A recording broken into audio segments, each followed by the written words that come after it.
오늘 함께 읽을 하나님의 말씀은 호세아 4장 1절에서 3절 말씀입니다. 호세아 4장 1절에서 3절 말씀입니다.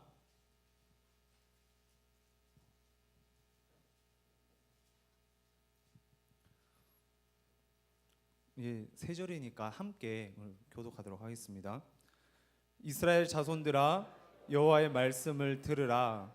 여호와께서 이 땅 주민과 논쟁하시나니 이 땅에는 진실도 없고 인애도 없고 하나님을 아는 지식도 없고 오직 저주와 속임과 살인과 도둑질과 간음뿐이요 포악하여 피가 피를 뒤이음이라. 그러므로 이 땅이 슬퍼하며 거기 사는 자와 들짐승과 공중에 나는 새가 다 쇠잔할 것이요 바다의 고기도 없어지리라. 아멘. 호세아서 4장에서부터 본격적인 예언이 시작됩니다. 다시 말해 하나님의 말씀을 직접적으로 대언하기 시작합니다. 1장부터 3장까지는요 호세아가 음녀 고멜과 결혼하면서 상징적이고 그리고 간접적인 예언이었다면 4장부터 쉽게 말해서 돌직구적 메시지를 이스라엘 백성들에게 그리고 저와 여러분들에게 던져주고 있어요. 4장부터는 호세아는 이스라엘의 죄와 그들에게 임할 심판에 대해서 예언을 합니다. 그 예언의 핵심 부분이 오늘 우리가 함께 읽은 1절부터 3절이라고 볼 수 있습니다. 그렇다면 이스라엘의 죄와 그에 따른 심판은 무엇이었을까요? 1절 하반절에 나오는데요. 이렇게 나오고 있습니다. 이 땅에는 진실도 없고 인애도 없고 하나님을 아는 지식도 없고 이렇게 되어 있어요. 이스라엘 백성들에게 총 세 가지가 없었습니다. 뭐죠? 첫 번째는 진실, 두 번째는 인애, 세 번째는 하나님을 아는 지식이 없었어요. 진실이란 것은요, 믿을 만한 행동을 하는 것, 그리고 꾸준히 그 일을 해 나가는 것, 그것을 바로 진실이라고 해요. 이것은 하나님의 대표적인 성품입니다. 진실하심, 신실하심, 이것은 하나님의 대표적인 성품이에요. 인애라는 것은요, 사랑, 자비, 이것을 말합니다. 이것 또한 하나님의 대표적인 성품입니다. 다시 말해 앞에 나온 두 가지 없음은요, 두 가지 없어요. 진실과 인애는 하나님의 대표적인 성품 중 두 가지를 의미하고 있어요.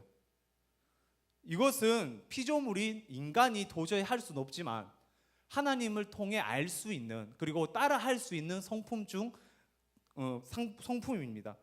하나님께서 선택하신 이스라엘 백성들은요, 이 진실과 인애라는 이 성품을 닮아가야 하는 사명이 있었어요. 그러나 그들에게 진실과 인애는 없었습니다. 이 진실과 인애가 없었다라는 것을 큰 의미로 정의한다라면요, 하나님을 아는 지식이 없었다라고 정의할 수 있어요. 다시 말해서 진실 없고 인애가 없었다는 이 자체가 하나님을 아는 지식이 없었기 때문에 이 두 가지가 있을 수 없다라는 겁니다. 하나님의 성품이기 때문에 하나님을 아는 지식이 없으면 이걸 도저히 알 수가 없다라는 거죠. 이스라엘 백성들에게는 하나님을 아는 지식이 없었습니다. 그래서 당연히 하나님의 성품을 알지도 못했고 그것을 따라 할 수도 없었다라는 거죠. 그 부분이 6절을 통해 상세히 언급되어집니다. 우리 6절을 함께 읽어보도록 하겠습니다. 내 백성이 지식이 없음으로 망하는도다. 내가 지식을 버렸으니 나도 너를 버려 내 제사장이 되지 못하게 할 것이요 내가 내 하나님의 율법을 잊었으니 나도 내 자녀들을 잊어버리라. 아멘. 지식이 없으면 어떻게 된다고요? 망한다. 망하는 게 뭐라고 하고 있나요? 자, 어렵습니다. 다시 한번 설명해 드릴게요. 지식이 없으면 어떻게 된다고요? 망한다. 망하는 게 뭐죠? 즉 지식이 없는 것. 지식이 없는 게 망한다라는 거예요. 망하는 것이 바로 지식이 없는 것이라는 말입니다. 호세아가 예언자의 사명을 감당한 후 북이스라엘은 실제로 아수르의 침략에 의해서 망하게 됩니다. 그런데 이스라엘이 망한 것이 아수르의 침략 때문이 아니라 뭐가 없기 때문에? 하나님을 아는 지식이 없기 때문에 망했다라고 호세아 선지자는 이 말씀을 예언하고 있습니다. 그렇다면 하나님을 아는 지식이 없으면 어떤 행동을 하게 되는지 2절에서 상세히 언급하고 있습니다. 2절인데요. 오직 저주와 속임과 살인과 도둑질과 간음뿐이요 포악하여 피가 피를 뒤음이라 라고 되어 있어요. 저주, 속임, 살인, 도둑질, 간음, 이것은요 모두 십계명과 관련되어 있습니다. 하나님을 아는 지식이 없으면 율법을 지키지 않아요. 이스라엘 백성들은 하나님을 아는 지식이 없었습니다. 그래서 더 이상 율법을 알지도 못했고 그것을 지키지도 않았습니다. 하나님을 아는 지식이 없으니까 하나님을 아는 행동을 하지 않았어요. 그들은 죄악 가운데 살아가게 됩니다. 결론적으로요, 이스라엘이 해야 했던 선한 행동, 다시 말해 진실과 인애, 이 행동은요, 이 진실과 인애의 부재의 원인은 바로 하나님을 아는 지식이 없었기 때문에 일어나는 모습이었습니다. 이스라엘의 악한 행동 또한 하나님을 아는 지식의 부재로 인해 일어나는 행동들이었습니다. 하나님을 아는 지식 없음이 그들의 불행이었다는 것이에요. 하나님을 아는 지식이라는 것은 매우 깊이 있는 의미를 담고 있습니다. 단순히 아는 것, 깨닫는 것, 이것이 아니라는 거예요. 그러니까 알다라는 단어를 사용할 때 한국인들은 지적으로 아는 것을 본능적으로 생각합니다. 왜냐하면 우리는 알다라고 했을 때 지적인 사고만을 생각하기 때문이죠. 하지만 성경에서 알다라는 것은 이런 단순한 의미가 아니에요. 1장부터 3장까지 나오는 호세아와 고멜의 관계를 생각해 보면 쉽습니다. 호세아와 고멜이 둘이 어떤 관계였죠? 친구였나요? 부부였나요? 부부였어요. 부부. 그런데 고멜의 바람을 피고 둘의 관계가 깨어지게 됐죠. 둘은 함께 지내지 않습니다. 고멜에게선 더 이상 남편인 호세아의 향기가 나지 않아요. 그녀에게는 남편이 호세아의 향기가 아닌 다른 이방 남자의 향기가, 채취가 그 몸에 붙어 있습니다. 둘은 함께 잠을 자고 함께 식사를 하지 않아요. 이것은 아는 것이 아니라는 거예요. 북이스라엘은 이런 측면에서 하나님을 몰랐습니다. 그들에게는 더 이상 밥을 먹을 때 하나님과 함께 있지 않았고 일을 할 때 더 이상 하나님과 함께 하지 않았어요. 하물며 예배를 드리는데 하나님과 함께 하지 않았습니다. 그들의 삶의 향기에서는요 더 이상 하나님을 느낄 수가 없었어요. 이것은 하나님을 모르는 것이에요. 그들이 지적으로 하나님을 몰랐을까요? 이스라엘 백성들은 신정 국가였습니다. 종교와 정치가 하나 된 국가였고 각 지역에 제사장이 있어 의무적으로 예배를 드리는 그런 나라였어요. 하지만 하나님에 대한 지적인 알은 있었지만 실천적인 알미 없었습니다. 진정한 지식이 아니었어요. 결국 그들 앞에 놓여 있었던 것은 심판뿐이었습니다. 우리 3절 말씀 함께 읽어보도록 하겠습니다. 그러므로 이 땅이 슬퍼하며 거기 사는 자와 들짐승과 공중에 나는 새가 다 쇠잔할 것이요 바다의 고기도 없어지리라. 그러므로 심판될 것이다. 뭐라고요? 그러므로 심판될 것이다. 그러므로 앞에 있는 문장이 뭐죠? 하나님을 아는 지식이 없기 때문에. 하나님을 아는 지식이 없기 때문에 심판되는 거예요. 그들의 심판의 원인은 바로 하나님을 아는 지식이 없었음이었습니다. 하나님을 아는 지식이 없다는 것이 저주이고요. 하나님을 아는 지식이 없기 때문에 심판이 임하는 거예요. 하나님을 깊이 있게 알지 못하면 그것이 바로 저주 그 자체라는 거죠. 제가 대구에 있는 사회복지센터에서 실습을 할 때 있었던 일입니다. 센터장님께서 정부 수급자들을 대상으로 설문조사를 받아오라고 했어요. 그래서 한 50부 정도 되는 양이었습니다. 파악된 명단을 가지고 주소와 집 전화번호를 가지고 그 설문조사를 받으러 다녔습니다. 50분은 상당히 많은 양이었어요. 그래서 거의 아침부터 밤까지 설문조사를 받으러 다녔습니다. 그러다가 마지막에 들린 곳이 있었어요. 수급 대상자가 바로 18살 그 고2 학생이었습니다. 그 집에 들렸더니 그 할머니가 나왔어요. 그 할머니가 제가 사회복지센터에서 나왔다고 하니까 집에 오라고 해서 따뜻한 차를 주면서 이런저런 이야기를 나누었습니다. 대상자 학생은 어릴 때 부모님께서 교통사고로 돌아가셨어요. 그래서 소년 소녀 가장이 되어 단칸방에서 할머니와 함께 지내고 있었습니다. 그 당시 지금보다는 아니지만 복지가 상당히 잘 돼 있는 편이었어요. 그런데도 불구하고 그 가정에 주어지는 지원금은 한 달에 24만 원이었습니다. 그것 또한 이 학생이 졸업하면 바로 끊기게 되는 그런 상황이었어요. 그 학생은 폰도 없고 흔한 영화 한 편 본 적도 없고 그런 상황이었습니다.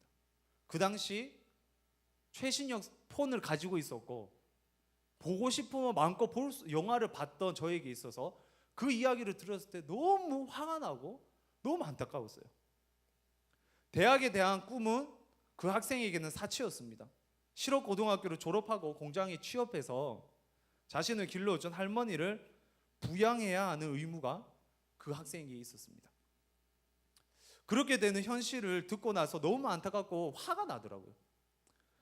한참 이야기하다가 밤늦게 그 학교 공부를 마치고 그 학생이 집으로 들어왔습니다. 그런데 제가 생각했던 거와는 너무 다른 모습이었어요.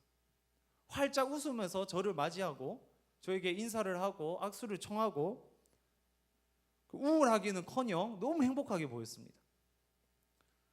아직까지 10년이 좀 지났는데 아직까지 그 학생이 웃는 얼굴이 아직 생각이 나요. 딱 그려볼 수 있어요. 그래서 짧게나마 내가 예수님을 전해야겠다. 그래서 너 하나님 알아? 뭐 교회 다녀본 적 있어? 그렇게 질문했었어요. 그랬더니 감사하게 교회를 다니고 있더라고요. 너무 속상한 상황, 너무 화가 나고 왜 세상이 이럴까? 라고 이렇게 너무 화가 난 상황 가운데 그 학생이 교회 다닌다라는 그 말 한마디에 저의 마음이 참 신기하게 화와 이 안타까움이 하나도 없어졌어요. 사람을 녹아버리고 그냥 감사가 나타났습니다. 불투명하다 못해 답답한 미래를 가지고 있는 그 학생이었지만 하나님을 믿고 하나님을 알고 있었어요.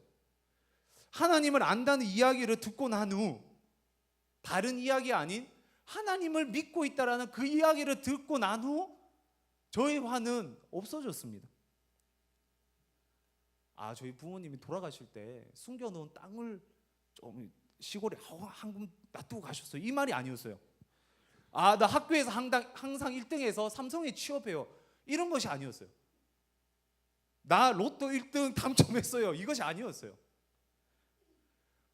이 말로 안심된 것이 아니라 하나님을 아는 지식이 있다라는 이 말 때문에 제가 너무 감사할 수 있었어요. 여러분들 이거 아닌가요? 우리는 하나님을 아는 지식 때문에 살아갈 수 있는 거예요. 북이스라엘이 망한 것은요, 아수르가 대군을 이끌고 쳐들어와서 망한 것이 아닙니다. 북이스라엘이 망한 것은요, 하나님을 향한 지식이 없었기 때문이에요. 하나님을 버리고 따르지 아니한 것 그 자체가 그들에게는 저주였어요. 저주의 시작이 아니에요. 저주 그 자체였습니다. 우리는 하나님을 모르는 것이 저주의 시작이고 하나님을 아는 것이 축복의 시작이라고 생각할 때가 있어요. 그런데 그게 아니라는 말이에요. 하나님을 모르는 것이 저주 그 자체예요. 반대로 하나님을 아는 것이 축복 그 자체인 줄 믿습니다. 저와 여러분들에게 하나님에 대한 지식이 없으면 그것이 바로 저주예요. 하나님을 아는 지식은 아까도 얘기했지만 단순히 지적인 동의를 얘기하는 것이 아닙니다. 남편이 아내를 알아가듯 함께 자고 함께 먹고 함께 지내며 내 옷 속에 그녀의 향기가 배겨 있는 것, 우리의 모습에서 내가 가장 사랑하는 하나님의 향기가 배겨 있는 것, 그것이 바로 하나님을 아는 것이라는 거죠. 저와 여러분들의 삶의 현장 가운데서 하나님을 아는 지식으로 충만합니까? 그거 하나면 돼요. 하나님을 아는 지식이 있으면 됩니다. 그렇다면 어떤 상황과 환경도 이거는 저주가 될 수 없어요. 왜? 그 자체가 축복이기 때문이죠. 하지만 하나님을 아는 지식이 없다면 그것은 바로 저주입니다. 우리의 삶의 현장에서 더 이상 하나님의 향기가 느껴지지 않는다면, 우리의 말과 행동에 하나님의 향기가 전혀 느껴지지 않는다면 그것이 바로 저주라는 거예요. 저와 여러분들의 삶의 현장 가운데서, 가정의 모습에서, 직장의 모습에서, 교회의 모습에서, 그리고 학교의 모습에서 하나님의 향기가 드러나길 간절히 소망합니다. 성경에는요, 마지막 때의 이야기를 다루고 있습니다. 하나님께서는 인류의 종말, 예수 그리스도께서 오심으로 다시 만들어질 새하늘과 새 땅에 대해서 저와 여러분들에게 계시하고 있습니다. 최근에 삼교구에 슬픔을 당한 식구들이 많았어요. 그래서 종말에 대한 책과 성경 본문을 많이 살펴보게 되었습니다. 신학책과 성경책을 살피면서 마치 짙은 안개가 껴 있는 것처럼 보일 듯 하면서도 보이지 않는 것이 새하늘과 새 땅이었습니다. 사도 요한은 그 세상을 예루살렘 성과 보석으로 아름답게 표현을 했어요. 그리고 사도 바울은 마라나타, 예수님께서 오심으로, 예수님의 재림으로 강조하며 도적같이 임할 것을 저와 여러분들에게 말씀하고 있었습니다. 하지만 성경에서 공통적으로 표현되는 모습들이 있었습니다. 바로 그 나라에서는 주님과 함께 한다라는 것이었어요. 데살로니가 전서 4장 17절 하반절 말씀에 이렇게 나옵니다. 그리하여 우리가 항상 주와 함께 있으리라. 천국을 묘사하는데 항상 주와 함께 있을 것이라고 묘사를 하고 있었어요. 요한계시록 7장 15절 하반절 말씀, 보좌에 앉으신 이가 그들 위에 장막을 치시리니 라고 되어 있어요. 보좌에 앉으시니 바로 예수님께서 우리들 위에 장막을 치신다. 우리를 보호하시고 우리와 항상 함께 하신다. 이것을 말씀하고 있습니다. 이런 것이 바로 천국이라는 거죠. 하나님이 항상 함께 있는 것, 예수님이 항상 함께 있는 것, 그것이 바로 천국이라는 것입니다. 이것을 호세아의 표현을 빌리자면 뭐냐면요, 하나님을 아는 지식이 있는 것, 하나님을 아는 지식이 있는 것, 이것이 바로 하나님과 항상 함께 있는 것, 이 표현이라는 거예요.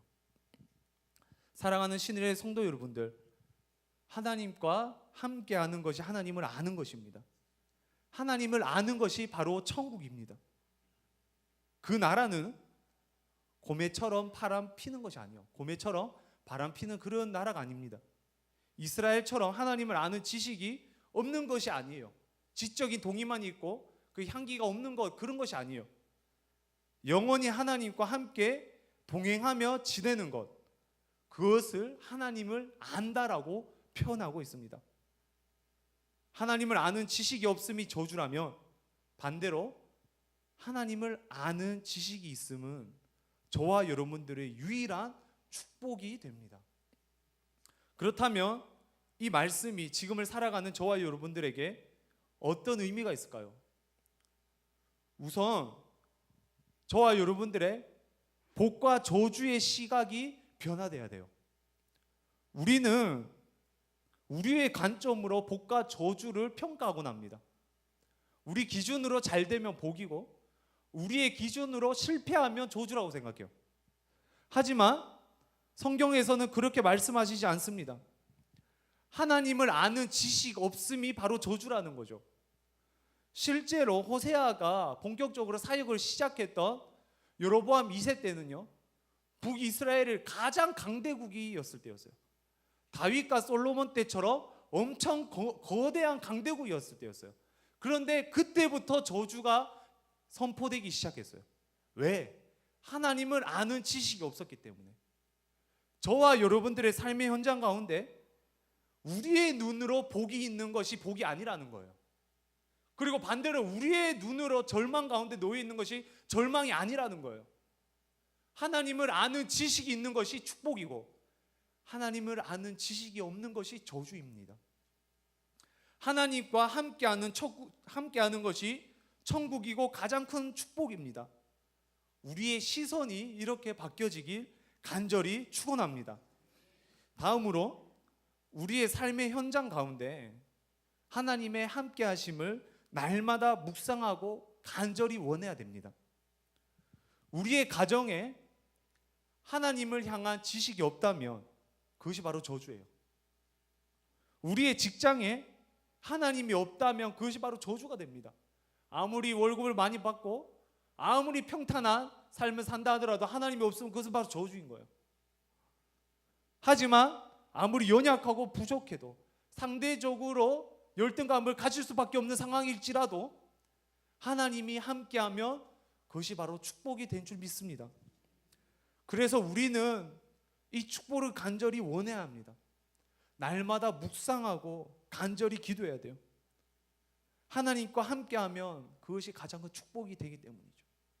우리의 신일교회 모임마다 특별히 오늘 금요 기도회 가운데 하나님의 아는 지식이 넘쳐나 하나님을 향한 영적인 축복을 받는 저와 여러분들 되시기 간절히 소망합니다.